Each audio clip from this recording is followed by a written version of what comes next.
Hey everyone, this is your captain speaking, and if you're new to my channel, my name is Matthew Stelzner, and I like to talk about the joy of astrology.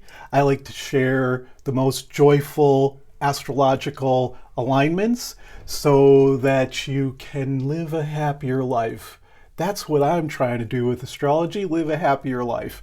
And I often encourage people to get outside to actually look at some of these amazing astronomical events. And we happen to have one of those happening tonight and tomorrow night, and it continues for about 5 nights. And what I'm talking about is an ongoing conjunction of Venus and Mars that's being joined by a crescent moon tonight and tomorrow night especially. It will be the most exact tonight in North America and maybe tomorrow night as you get more towards Europe and Australia and over there. And so definitely get outside, look at the sunset, share the sunset with a friend or lover, and take it in. Take in the beauty of the sunset. I hope the weather is good for you. And what you're going to see after the sun sets, during that magic hour, that twilight hour, you're going to first see Venus high in the sky. Venus is getting brighter week by week, month by month, and she's getting pretty bright. So she's pretty obvious soon after sunset. Kind of look up in this general direction of where the sun set and you'll see her. And she's conjunct Mars right now. And she's been in a pretty tight conjunction the last couple weeks, the last week especially. I've been out 3 different times now to see it. And here in San Francisco, the conditions are not always great. We've got fog, we've got light pollution, and there's actually only been 3 days out of the last 2 weeks where it's been possible to see it coming in, that I've been able to see it, but each time it's been super special.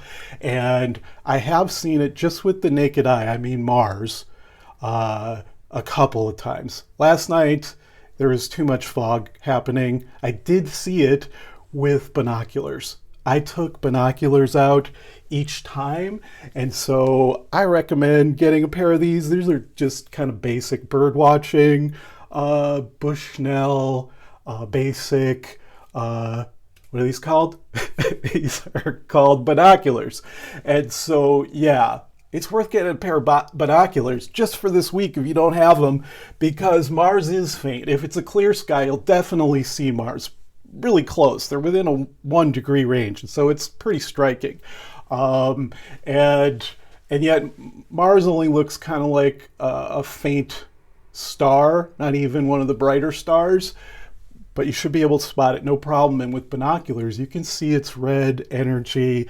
And what's going on is Mars is getting further and further away from us. The Earth is getting further and further away from Mars. And Mars, in about 3-4 weeks, is going to go on a journey around the other side of the sun. Or rather, the Earth is going on a journey on the other side of the sun, as far away from Mars as possible, and Mars will not be visible for about 6 months.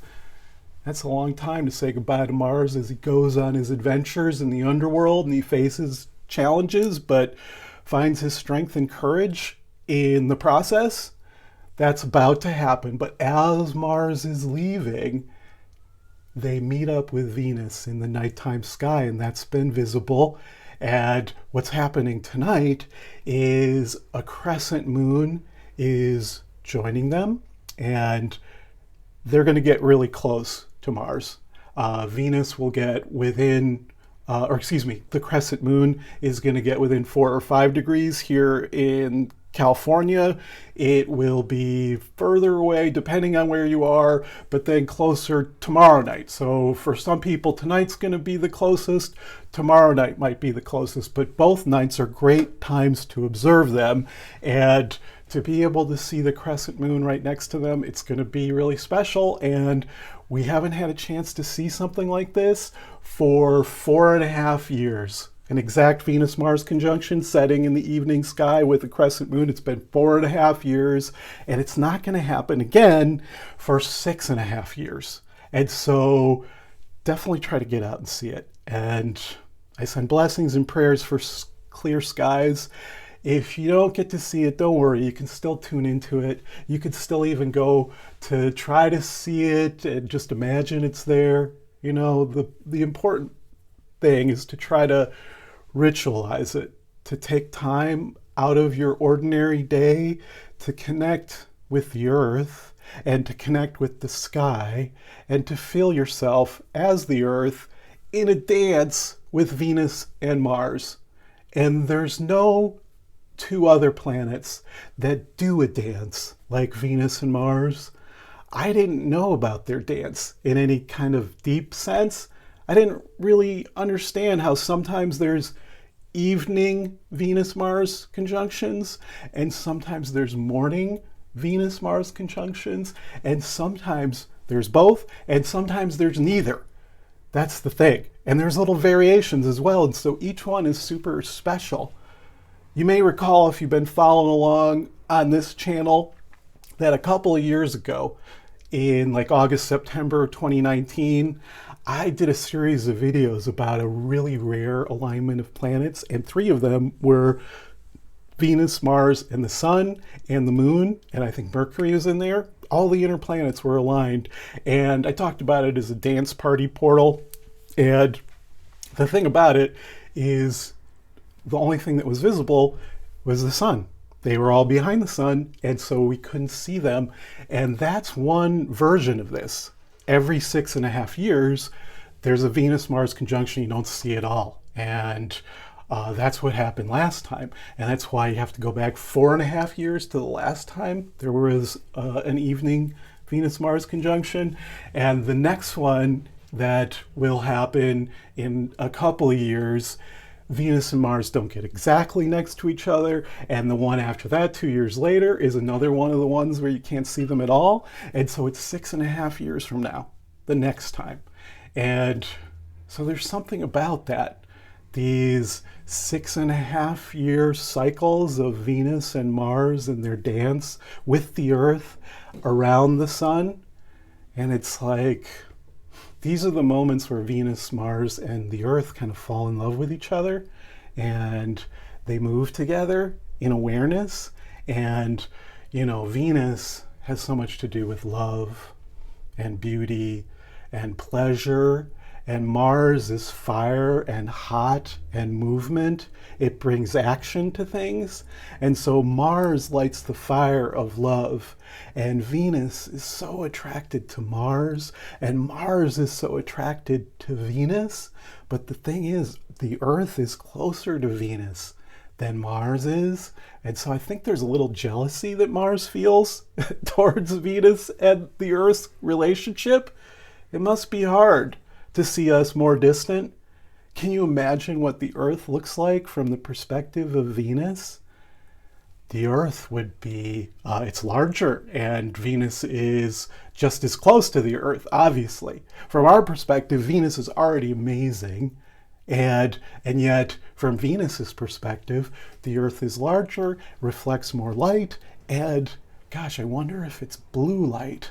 Oh, I can't imagine. Venus must think the Earth is so beautiful, and it loves that it gets to do this dance with the Earth, sometimes where she's visible in the evening, sometimes when she's visible in the morning, and sometimes when she has to go away on her voyage to the underworld.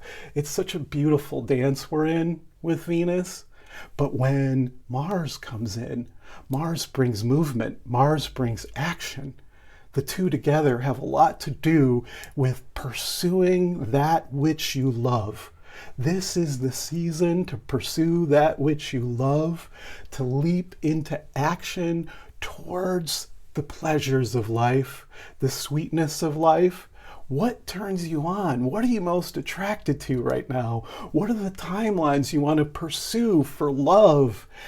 These are questions to be considering right now. What I feel when these two together come, it's like the dance gets moving and you start dancing towards a creative goal together, and there's a sense of being pulled out onto more pleasurable timelines. And so, yeah, it's like I don't know, in the last couple of weeks, this particular Venus-Mars conjunction has been in a kind of challenging alignment with Saturn and Uranus in what's called a T-square configuration. Those don't happen every day, like, I don't know, like once a decade or something. It's a pretty rare and stressful energy, and Saturn being involved, Saturn can kind of slow things down or kind of frustrate things. Also bring caution and a kind of mature, slow pace. That's Saturn's wisdom, is always the wisdom of kind of slow down, hold your horses, all that pleasure out in the dance floor. It's going to be there. No rush. You know what I'm saying? But Uranus is like, I want to bust free. It's like those lovers have been tied up in chains. But now, as Venus and Mars move away from Saturn and Uranus, and with the moon coming in tonight and tomorrow night, and the new moon that's just been passing, it's like there's a new moon energy to this new Venus-Mars cycle. And it's like our dancers are set free. Our dancers are set free, and the Venus-Mars conjunction is going to be opposing Jupiter. And a little later, towards the end of the video, for the real astrology geeks out there, I'm going to show you some software, I'm going to show you some maps, just so you can see what I'm talking about. But for now, I want to just describe it. Instead of Venus and Mars being on Saturn and Uranus, they're moving towards Jupiter. And in the big picture, next spring, we're aiming for next April, when Venus and Mars will be coming onto a very rare conjunction of Jupiter and Neptune, one of the most healing waves of energy that can possibly come to the Earth. And so I feel like, in the big picture sense, that our planet is dancing its way towards healing. Some nations are kind of coming into the dance slower than others, and yet I think we're all being pulled out onto the healing dance floor of our solar system. And so it's like, can you feel yourself coming alive? Can you feel that impulse to dance and move and hear some live music, or hear some loud music, or get lit up with artistic creativity? That's what we're talking about.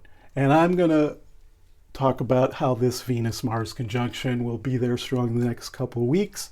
But as I said, they also can come in the morning, Venus-Mars conjunctions. And Mars is going to go on its 6-month journey in the underworld, and Venus will become a morning star towards the end of this year and early next year. And when she reemerges in the morning, at her peak of brightness, she will again meet up with Mars for a longer stay with each other, a longer stay where they're going to have like 2 months to be right next to each other in that morning sky. And that's going to be a long, slow dance, and maybe also a long, fast dance, where we're really moving now, and we're really coming out of it into this sweet Jupiter-Neptune waters, the Jupiter-Neptune healing waters, the big, beautiful blue waters of our big, beautiful blue planet. That's what I'm talking about. That's where we're headed. That's what these next 9 months are all about. And I think it begins right now. I think it really begins right now with this beautiful crescent moon coming and kissing the Venus-Mars conjunction, encouraging them on their journey together, encouraging them on their journey as lovers together. That's what I think's going on here. That's what I think's going on here. And so it's time to open up your heart. It's time to think about, who am I most attracted to, and how can I spend more time with them? That's what I think we're talking about. Do you have a crush on somebody? This could be a good time to take some action, because you got to take action when you're attracted to someone. You know, if you don't put it out there, then nothing can ever happen. Those love timelines, they just can't open up unless you do something about it. And if you already got a sweet honey, well, it's a time to dance with them, minimum, but you gotta see a lot of sunsets together, and then you gotta go home together, and you gotta show each other how you really love each other. You know what I'm saying? And so that project starts now. bringing your love life back online, that project starts now. And so this is a perfect moment to ritualize what I'm saying, to focus on it. What I'm describing here are positive thought forms by which we live our lives. You know, we aim for those positive thought forms. We try to manifest those positive possibilities. And so we got a real positive possibility right now for heart openings and parties. I think it's time for a few parties, don't you? I think we've earned it. And what else? You got to take action towards that which you love. And you got to live life as a dance. Live life as a dance. And so in my last video, which you can check out up here, or maybe it's over here. In my last video, I talked about the Moon-Venus cycle in general, how, yes, she can be an evening star, and how she's joined by the moon at least 7 times before she transitions and becomes an evening star. And then there's another 7 visitations of the moon to her in the morning, and how this has been associated with Inanna's journey, her descent into the underworld, and then her return from the underworld, and how there are these 7 Venus gates that the Moon-Venus conjunction represents, where Venus is supported in her journey towards the underworld, and she's supported on her return from the underworld. And these 7 meetings have also been associated with the 7 chakras. And so check that video out. So I'll just mention one more thing, and then we're going to take a deeper dive for the astrology geeks out there. This particular Moon-Venus conjunction is also a Venus-Mars conjunction, a very special version of it. And it's the 3rd Venus gate, and so it's opening up the 3rd chakra, the kind of Hara chakra, the fire chakra, and that's exactly where you get your fire up and you get moving. Well, next month when the moon's conjunct Venus, they're going to be opposite Neptune, the water planet, the healing waters planet, and that's very different. And so it's like we get our fire up, we get moving, and then our hearts melt. That's the short-term sequence. And so, yes, I think I'm going to pause here and just thank those of you who've been watching so far. And again, hit that like button, hit the subscribe button, and stay tuned. I'm going to make an announcement about a live stream, and then we're going to give away a free reading, and we're going to celebrate 1,000 subscribers, everybody. Blessings, love, light.